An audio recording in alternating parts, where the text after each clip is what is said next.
Well, I would hope you would take as seriously the fidelity to law of prior directors. And one or the other is not telling the truth. I don't know which one is telling the truth and which one is lying, but if there are email indicia that either demonstrate Deputy Director Mccabe was telling the truth or Director Comey was telling the truth, this committee and the American people need to know. And simply saying an ongoing investigation means we'll never know who lied to this committee. That's not acceptable, I believe, either to this committee or to the American people. One of the central takeaways from the Inspector General's report that's at issue today is the importance of following long-established norms in the department, which includes commenting on pending matters in front of Congress or otherwise publicly. And so I don't believe that it would be appropriate for me, no matter how tempted I might be to answer your question, to deviate from those norms in one of my first acts as director. Director Wray, let me understand which pending matter you're referring to. The Clinton email matter is closed, is that correct? Yes. Well, there's no allegation that this is under the scope of the special counsel. This has nothing to do with Russia collusion or anything else. This is a question of did the director of the FBI perjure himself to this committee? That's not within Special Counsel Mueller's jurisdiction, is it? Whether the director of the FBI, I don't know what's fully within the scope of Special Counsel. Well, you're declining to answer a question because you say there's an ongoing investigation. And I'm trying to understand what investigation arguably covers the emails demonstrating whether or not the director of the FBI committed perjury. And I can't answer that question without describing an ongoing investigation.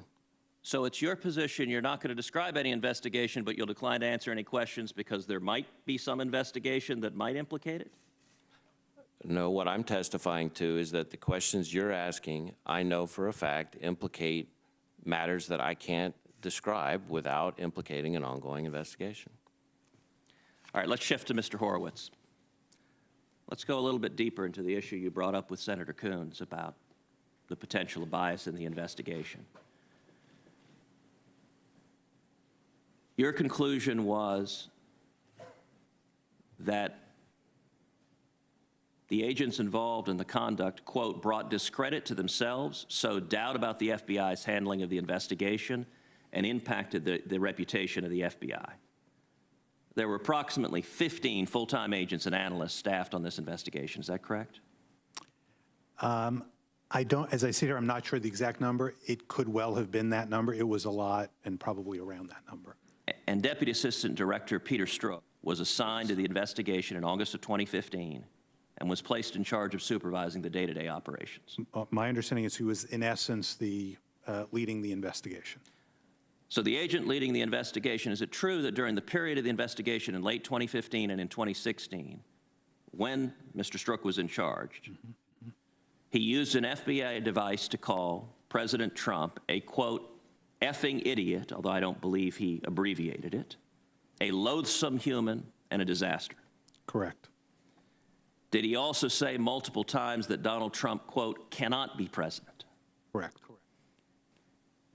And on August 6, 2016, when FBI counsel Lisa Page said to Strzok that, quote, maybe you're meant to stay where you are because you're meant to protect the country from that menace, meaning President Trump, did Mr. Strzok reply that I can protect our country at many levels? He did. And 2 days later, when counsel Lisa Page asked Mr. Strzok whether Donald Trump would ever become president, did Strzok reply, quote, no, he's not, will stop it? Correct. And is it true that there are many similar statements by Mr. Strzok in the report? That's correct. And indeed, you could go on to August 15, 7 days later, which was of concern to us as well, referencing an insurance policy. Now, according to the report, beyond Mr. Strzok and Lisa Page, there were at least 3 other FBI employees involved in the Hillary Clinton email investigation that showed animus. For example, they called President Trump an effing idiot, again, and they called his supporters a slur for the intellectually disabled that I won't repeat in this committee. Is that correct? That's correct.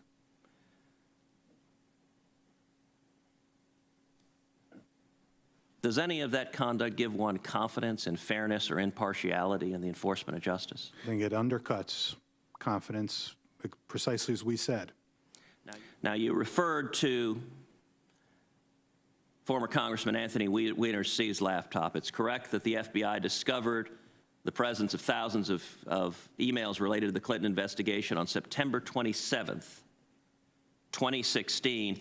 How long did Deputy Director Mccabe and Director Comey know about the emails that were potentially relevant to the Clinton administration and do absolutely nothing about it? So Deputy Director Mccabe was aware on September 28th, the next day, and was notified on multiple ways and multiple occasions, as well on September 29. There was follow-up about that by Strzok and others. And between September 29 and October 24 or 25, there was no activity by the mid-year team or FBI headquarters. And in fact, it was only reinstigated on October 21 when the New York field office went to the Southern District of New York and said, no one's doing anything about this. So nearly a month. Nearly Thank a you, month. Mr. Horowitz. And I'll just to clarify Please. also, if I could, it's unclear exactly what and when Director Comey knew, because there is testimony from Deputy Director Mccabe, that he briefed him on it somewhere in that late September, early October time period, but he also referred to it as a flyby briefing. And I think in an area like this, you need to be careful, as I'm guessing Director Wray could testify to. When you're managing 37,000 people, it's unclear whether it's fair to hold someone accountable in that position if they only got a flyby briefing. So that's why I'm hesitant to speak on that. Thank you. I think you folks can be out of here in 5 minutes. First of all, I'd like to introduce a chronology of events about the Clinton investigation and background